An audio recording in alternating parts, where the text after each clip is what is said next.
next pillar is to strengthen. Make sure that your pelvic floor is able to fully relax before you start doing the strengthening. That way you're not going to over-tighten muscles that are already tight and causing you trouble. So if you find that this next step of strengthening exercises makes your symptoms worse, you have more pain, more prolapse, then take a step back and focus more on the stretching exercises before you do strengthening. Oftentimes with rectocele, you do have to strengthen your pelvic floor, but there's other muscles involved in the whole pelvic floor hip complex that are very tight and are limiting your ability to strengthen.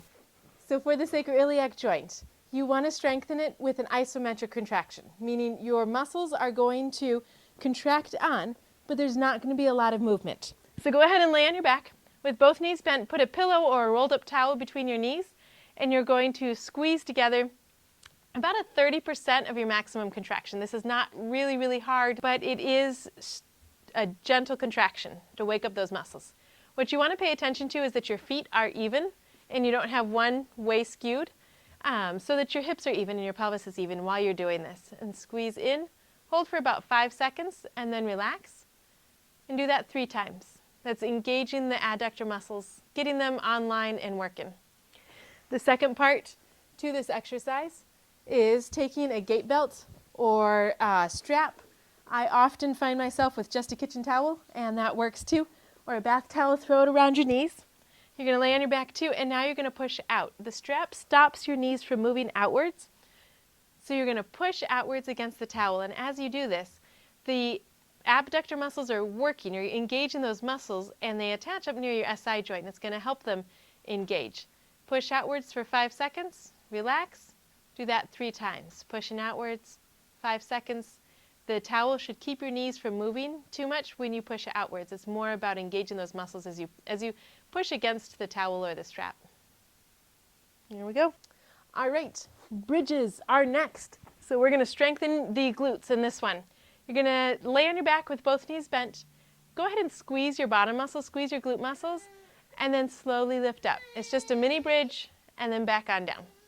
I find that if you do like a full bridge, oftentimes that can aggravate low back pain if you're not strong enough. So contract your glute muscles, squeeze your bottom muscles, lift up, and then back on down. If you notice that your knees are wibbly-wobbling, that's a sign that there's more strength needed. You can do a slight Kegel contraction where you pull your pelvic floor up and in as you hold it, and then squeeze your bottom and lift up. You might find that that helps support and helps you do the bridge with a lot more stability. For transverse abdominis, you're going to take 2 fingers and place them just on the inside of these hip bones on the front. That's your ASIS. When it's on that soft, squishy muscle part, you should be able to contract and tense your lower abdomens and feel that muscle pop up underneath your fingers, and then relax. So you want to contract, feel that muscle hold in there, and then relax. That's transverse abdominis. It needs to engage and be online for your core system to work. Oftentimes after pregnancy, it says, nah, we got stretched out, we don't want to do this. So go ahead and contract, hold that bracing there, and then relax. We're going to make it a little harder by adding a heel slide. So contract, hold, feel both sides under your fingers, and then slowly slide 1 foot forward, and then back on up, and relax. You can try breathing out. If this is too hard, to make it a little easier, you can breathe out with it. So contract, and then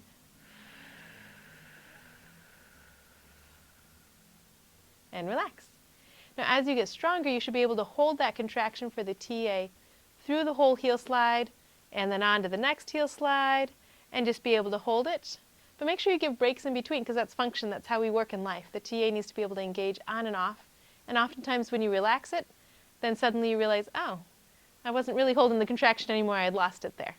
So then re-engage. Now to make it harder, you can also march upwards, like this. Pick your favorite as you come on up. Just make sure that with this exercise, you're not bearing down. You don't want to be pushing downwards with your upper abs or straining with your neck and other muscles to try to make the stability happen. You really want to feel like you're able to pull your pelvic floor together and hold it while you're contracting the transverse abdominis to lift your legs with this exercise. So the next one for strengthening is a pelvic floor contraction. The way I like to teach this is how I learned it from Julie Wiebe years ago. You're going to go ahead and stand in a superwoman stance with your feet shoulder width apart. And then lean slightly forward. Put your weight in your toes.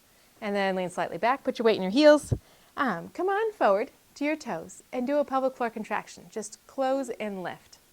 While you're doing that, notice, are you feeling it more in the front or the back? You should feel it more in the front when you're leaning forward slightly.